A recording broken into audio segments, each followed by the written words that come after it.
Welcome. Good afternoon. Thank you for joining us here live in Doha at the studio, and thank you also to those joining us worldwide in your own time zones. We're very excited to welcome you to this session today, Women in Education, Breaking the Glass Ceiling. It's kind of interesting, in 2021, we're still talking about breaking glass ceilings, and these women here in the panel today have shattered all the ceilings you can think of. So very excited to present them to you. Today we have Eglantina Zing, the founder of Goleadoras, Naza Alakija, who's the founder of the SAGE Foundation, Sarah Wadi Al-Amiri, Northfield Production Sustainment Project and Joint Venture Project Manager for ExxonMobil's projects in Qatar. And I'm your host today, Anna Rold, publisher and CEO of Diplomatic Courier magazine. So thank you. Everything today will be quick lightning rounds because we have a short time together, and I want us to get into as much substance as possible. For those of you joining live, you can tweet at us with the hashtags YSummit and hashtag Women in Leadership. So let's get started, ladies. Welcome. I want to start with you, Naza, first. Obviously, a lot of the data supports that the more girls have access to education, this is better for human rights, better for society at large. What is your work in the field? How does this inform us and how girls' education is, what the stage is right now? Well, I'll start by telling you where we're at right now. I mean, there was a gender gap that was released by the World Economic Forum that's shown we've been set back a generation. Just because of the pandemic. And, I'll be very honest with you, my work did not start with women and girls. I thought that field was naively very saturated. And as you get on ground and you see what's happening, you start to realize that, this is not something that only some of us can partake in. It's something that all of us essentially need to mobilize and fight for. One of the things that I saw just being in Afghanistan at the start of the pandemic and going back in October 2020 was that, the number of child brides in refugee camps, for example, had significantly increased, right? So whether that was desperation from families to, because they couldn't make ends meet, so they had to sell their daughters, or they just didn't see the return on investment from sending their girls to school. So, we're at a very critical point, and we really need to safeguard or put these measures in place in order to ensure that this doesn't continue spiraling downhill, and and just making sure we're uplifting them and giving them access. Otherwise, an unbalanced society is not an equal society, and it will never be a successful society. And do you feel that this accelerated because of the pandemic? Things that were already bad just got worse, and now we need to. What else is happening that we need to be doing? Just ensuring we're giving them access. That's the first most, ensuring that every single school in the world has, or every single country in the world kind of understands the why their daughters should be going to school, right? And this kind of, in some parts of the world, this sounds crazy that we're even having this conversation, but in most places, in a lot of places, that doesn't happen. Right? Because the girls are often helping their mothers, or they're married at a very young age, or, there's not enough access to resources. So giving them that accessibility is going to be key. And that's very interesting. So you're painting an interesting picture of a part of the world that needs this basic access, and that access has been taken away.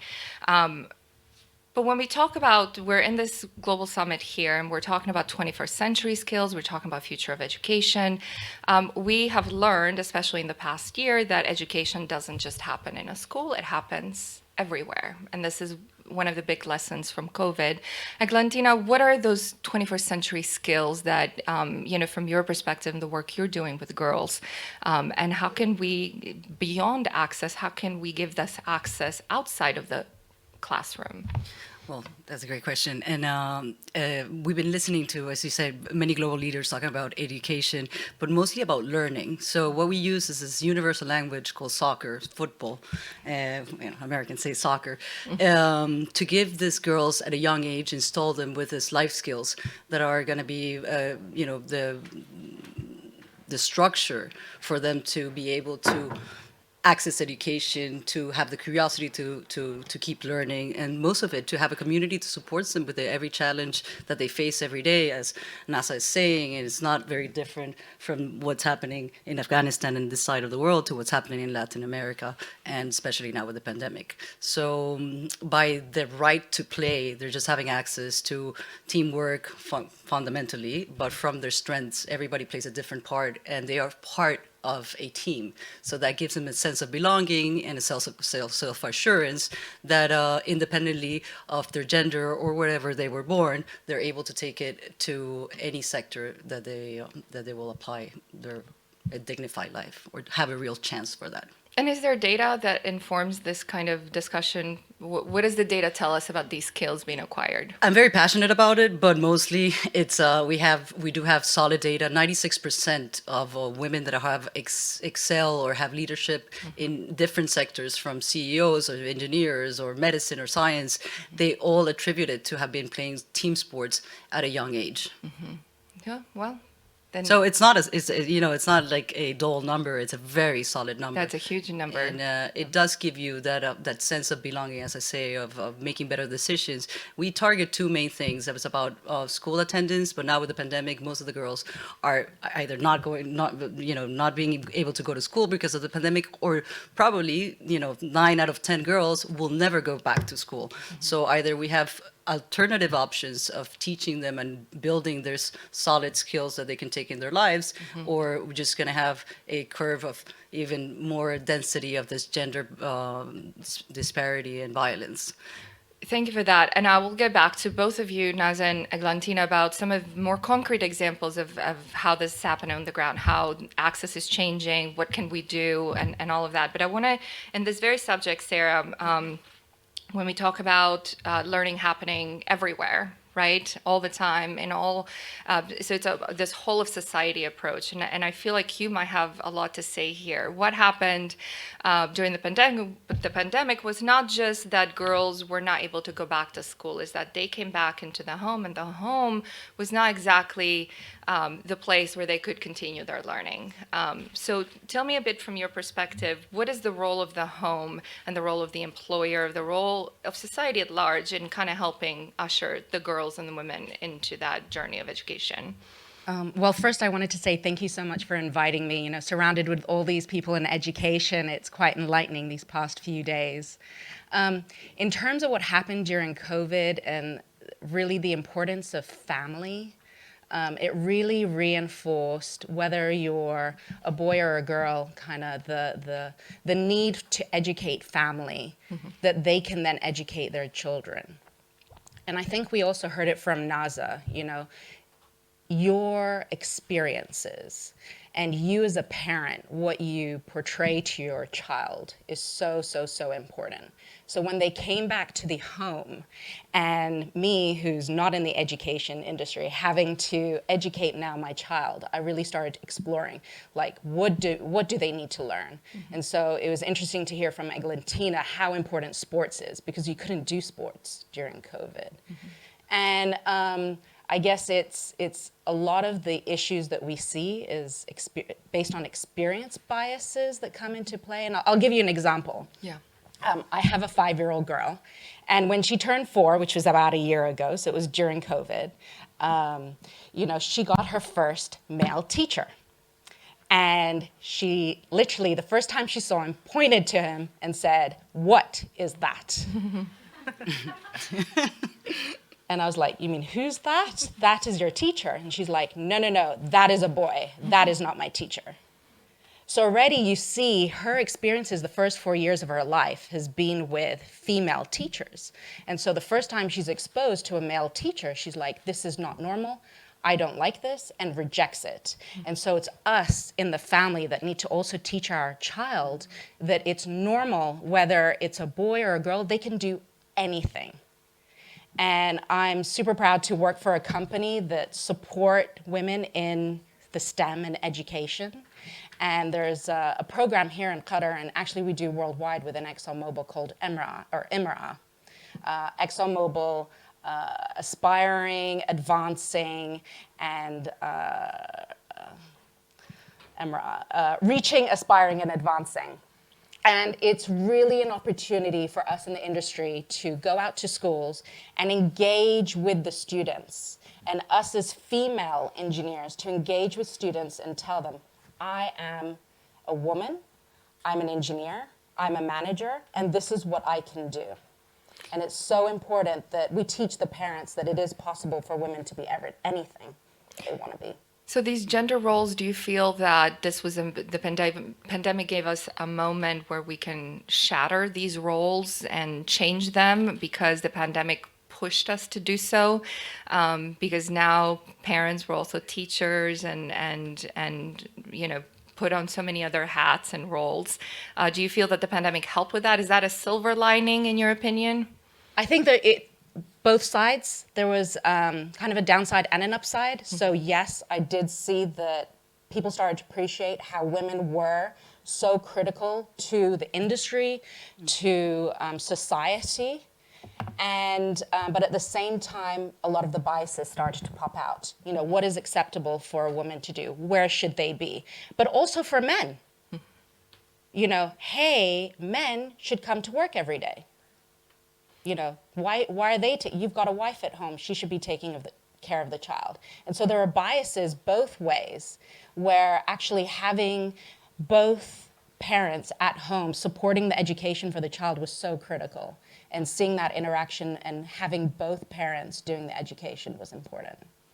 So what the pandemic did, if I can recap, is it helped us kind of rethink, reimagine gender roles, perhaps. And of course, we have three very different views here from the context of where you were based. And I'm thinking some big questions weaving from what Sarah was just saying. I want you all to think about this at the same time and give me your answer. In your world, what do you think in terms of gender roles should be dying or is dying and we should let it go well? And what is being born right now and we should help it arrive well? So how do we help the future arrive well when it comes to gender issues? I don't know who wants to take that first. I can if you want. Yeah.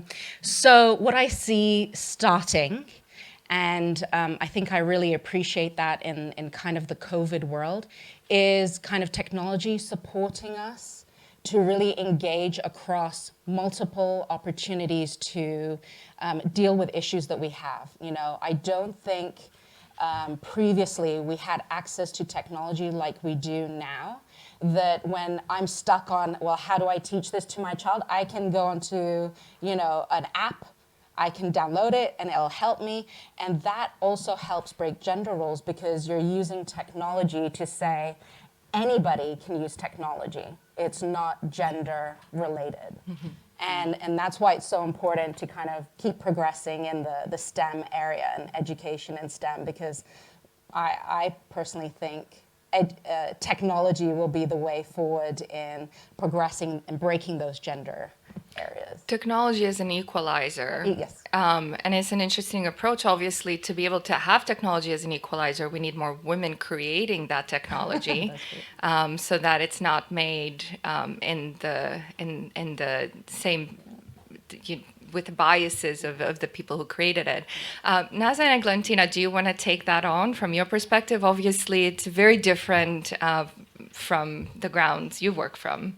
Well, absolutely. But I think this pandemic also has put into place our priorities. That never forget that technology is a great, facilitator and a great tool, and it unites us. But at the same time, we still are creatures, emotional creatures. So the hug, the connection, the game, the playing, we can have all the technology in the world, but then we can feel very empty and not part of their human race and our ecosystem. So I think it's a great opportunity, besides the fact that women have been very, very affected in this pandemic, putting us back to that gender bias and disparity that I don't understand it, and I don't want to agree with it. But I grew up in a generation, just because of being a girl, they kept telling me, no, you cannot play football, no, you cannot drive a car, no, you cannot do this. I want to change that for girls, use the power of technology, but also have those emotions and that human quality that is unique, and that it can help us also remind us that we have much more things in common than what divides us. So, And how does sport actually, that's a very interesting point, that what connects us is more powerful than what divides us, and sport is very important for that. What other things can we get from sport that are in the same length? well, and not any sports, because people will tell me it could be any sport. No, yes, but soccer is the most popular sport in the world. You see the fanatism. It's basically a bona fide religion for most people in Latin America and around the world. I guess we share that. And not having the girls to participate, it's just a mirror image of that disparity, and we want to close that. But it's emotion. It's a it's a 360. It's a mind, body, and soul. While you're running, you're segregating your endorphins. It helps with your obesity, or problems that we have with children in health, in education, in teamwork, in communication, in support, in camaraderie. So it's endless, the benefits that sports will instill in young girls, in my case, but in any young kid, and for the parents to absorb it. And it's very linked to at Goleadoras. What we do is we target two main issues, and it's sports are directly linked to academic assistance, and we provide a consistent and a structured environment for these girls in vulnerable situations to feel safe, to have a network and a community that they can support each other through the daily challenges they face, and the resilience. And I don't think anybody should be limited because of the gender or because the place they were born. I think, and that's something that this pandemic and technology has been able to help us. And I think we should tap into that and nurture that respect, that camaraderie, and that curiosity and that appreciation for human life. And we know it works because it works so well with little boys. So why wouldn't it work for the girls, right? Exactly. Yes. Absolutely. Naza, what Let's do you score some think? goals. Yeah, so I think just to echo on from what the girls was saying, I think one of the biggest gaps that we saw is the schools or the children that did not have internet connectivity. So it's great to have these tools in certain parts of the world, but there are parts where people don't even have electricity, let alone, and I think that was one of the fundamental things that came out. We need to start thinking about the internet like it's water. Right. It's an essential tool. And what I was most terrified of at the start of the pandemic is that we've created this dichotomy of having a world where, we've got all this technology and we're going into a metaverse that I just do not understand at all, and then we've got the other side where they don't even have access to be able to log online or to go to school. So, ensuring that we're pushing for connectivity, and there are organizations out there, especially organizations like UNICEF, that are focusing on projects like that, and really advocating for that and understanding the importance of it is going to be key. And I think the other thing is of course thinking about crises in the future, like how do we create resilient communities? Is our infrastructure resilient? Do people have access in times of an emergency? And in the developing world, 9 times out of 10, that's no. So really focusing on building climate resilient infrastructure, ensuring they have connectivity, for me, is two of the things that are going to be key for the future. You mentioned something so interesting, and that is we talk a lot about resilience. We talk a lot about how we handle crises and problems when they happen. And our entire system worldwide works that way, right? Something happens, we react to it. But we know now, we've known for decades, that to be the most effective in solving a problem and saving lives is to have a proactive approach. So I want us to go to more, we don't have a lot of time left together, ladies, so we're going to do a lightning round about what does the future look like. I want us to all think about this, and whoever wants to jump first, just let me know. But Where will the solutions come from? Did this moment with the pandemic give us that extra push we needed to just say, we're in crisis mode, let's fix this for good? Or did we miss our opportunity? What would, if I were to be your fairy godmother today and wave my magic wand, what would success look like to solve our issues? Is it simply access? Is it a top-down approach where we just pour more money at the problem? What would that look like from each of your perspectives? So I'll go first, if you don't mind. I think looking at supporting grassroots organizations or partnering with organizations that have solutions we've never thought about, getting out of that conventional philanthropic mindset of just financing. It's not just finance, it's mentorship, it's providing, the cultivating the ideas that come from the ground, and really pushing forward with that, because there's nobody better than you who knows what you need in order to develop and to get to where you need to be. So if we're not asking the communities, we can't assume that we know the answers. So for me, it's grassroots, going back to grassroots. I agree. Partnerships and grassroots, and you see it as how we come together to find the vaccine, to help others, how our our medical teams, how families and how communities have come together. And I think that coming together should stick with us, and understand that that partnerships and alliances are so necessary. For instance, for us in Goleadoras, we couldn't work without partners and allies, grassroots, and other women, and opportunities to follow up. And if you will be my god fairy, I will ask FIFA to partner with us. Well, you never know who's listening. Yeah. Sarah, was your... So echoing a bit of Eglantina Naz's comments, but in addition to that, I think individually we all have a role to play in breaking a lot of those experience biases by engaging with people, sharing our experiences, doing these type of discussions where people can hear our thoughts and actually say like, oh, look at this table. It's 4 women who show that they can break the glass ceiling, and understanding that and seeing that it is possible, I think, really, and I think that would be my kind of perfect world, is that and a woman can do whatever she wants, and if it's being at home and taking care of the family, that's an amazing job, and actually I find more difficult than going to work every day. So yeah, we can do anything. So we think we can do everything. Does society think we can do everything? What do you think from your approach are what's stopping us from doing everything? Well, we're working on trying to change that. As I said, I grew up in a generation that told me constantly no because you were a girl. I want the new generation of girls to grow up in a place that the limits are set by them, that they have all the tools, and there's no that stereotype, as we say. We can break those stereotypes of what girls can and cannot do. It's up to us and to understand what are your strengths and where do you want to set your time, as Sarah was saying, if you want to stay at home and be a mother, it's fantastic. That's a great job. Is most importantly to nurture with love our kids. How should men change their approach to all of this? I was praying you weren't going to say that. Do we have an hour? I feel it coming. I was like, oh no. I was going to say patriarchy, and then Eglantina gave a very diplomatic answer. No, I think we're only making good trouble. No, I think we're creatures of habit, right? We like to do things the same way we've always done them. Change is not easy, but I think following in what Eglantina said is supporting, diplomatically, no fighting, sometimes fighting, but changing and showing, proving that this is what we can do if we work collectively. Too many women or too many men is not going to be the answer. It's equality. It's finding a balance. Right.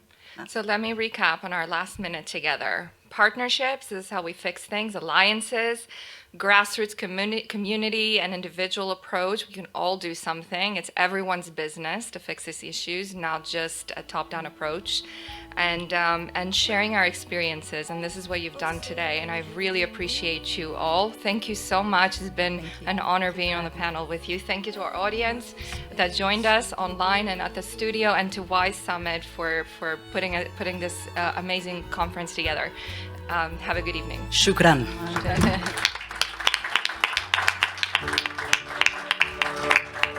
I want to remind everyone that the closing session starts at 3:30, so please join us at the theater.